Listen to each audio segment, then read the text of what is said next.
Mesdames, Messieurs, bonjour et bienvenue sur Liberty TV. Voici les titres de l'actualité. Le premier aéroport spatial d'histoire vient d'être inauguré au Nouveau-Mexique. Cette année, les touristes étrangers ont dépensé plus d'argent en France qu'en 2010. Le Brésil est une destination qui connaît un large succès auprès des touristes cette année. Et nous terminerons cette édition par une interview sur les magnifiques îles des Bahamas. Bonjour et bienvenue dans votre journal du tourisme. Les premiers voyageurs de l'espace pourront décoller d'ici 2013. En effet, le milliardaire britannique Richard Branson a inauguré lundi le Spaceport America, le premier aéroport spatial de l'histoire. Il est situé dans le désert du Nouveau-Mexique et construit avec des matériaux locaux par l'architecte lui aussi britannique Norman Foster. De nombreux invités étaient présents pour cet événement, parmi lesquels 150 astronautes ayant déjà réservé leur billet à 200 000 $, soit plus de 140 000 €. Pour la compagnie aérospatiale Virgin Galactic, c'est un pas emblématique dans le monde du voyage. Entre avril et juin 2011, les touristes étrangers ont dépensé plus d'argent lors de leurs vacances en France par rapport à 2010. En effet, c'est le baromètre Visa Europe qui relève l'info. Un baromètre basé sur les données des transactions effectuées par les cartes Visa. Les dépenses des visiteurs étrangers dans l'Hexagone ont augmenté de près de 7% en un an. Les Britanniques sont en tête des touristes étrangers les plus dépensiers, suivis des Français et des Américains. Les touristes russes ne sont pas en reste puisque leurs dépenses ont augmenté de 39%. Enfin, le baromètre indique que l'Italie est le pays qui a le plus profité des dépenses des touristes étrangers puisque celles-ci ont bondi de près de 15% dans le pays. Le Brésil connaît un succès non négligeable. Outre son carnaval, le pays regorge de nombreux sites touristiques tels que la statue du Christ Rédempteur ou encore ses magnifiques plages comme Ipanema. Preuve de ce succès, le nombre d'atterrissages internationaux a augmenté de près de 17% entre janvier et août 2011, comparé à la même période en 2010. Au total, près de 6 millions d'arrivées ont été enregistrées, contre un peu plus de 5 millions il y a un an. En août dernier, 777 atterrissages ont été enregistrés, soit une hausse de 7% en un an à peine. Selon les spécialistes, il faut maintenant consolider ces chiffres en facilitant l'accessibilité au Brésil. Après la suppression de 2 toilettes sur 3 dans ses avions, Ryanair réussit encore à faire parler d'elle. Elle s'attaque maintenant au foot. En effet, à l'issue du tirage au sort des barrages de l'Euro 2012 la semaine dernière, la compagnie a tout simplement augmenté de façon vertigineuse ses tarifs.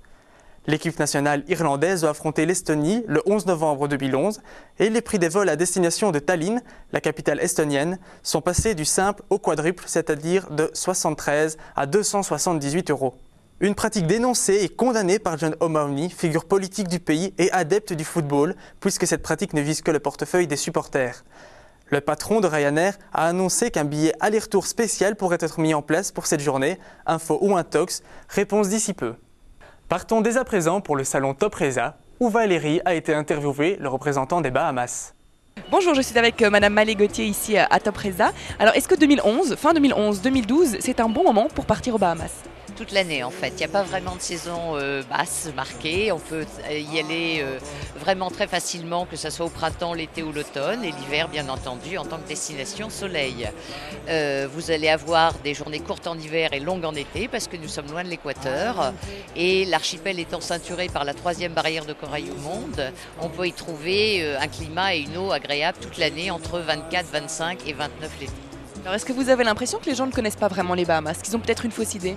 Oui, il y a toujours des idées reçues, on est un petit peu victime de ça malheureusement, soit du côté américanisé alors qu'en fait ça n'a jamais été américain, on doit se battre, il y a une clientèle américaine due à la proximité, mais pas sur toutes les îles. Il ne faut pas oublier que les Bahamas, je le redis, c'est 700 îles regroupées en 16 destinations, donc ça n'est pas qu'une île et qu'un seul grand resort, pour ne pas le nommer, et qu'il faut voir autre chose et surtout s'attacher aux gens. Les gens sont...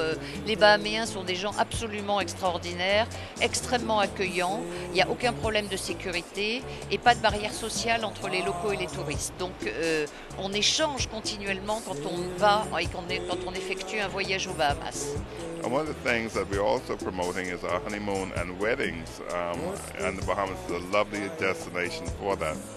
You know, if you want to get married on the beach, at sunset, barefoot, great place to go. Also beautiful gardens, and then also some unique weddings, such as an underwater wedding that you can do, get married on a yacht. So a great destination, lots of things to do. So it's more a destination for honeymoon than families.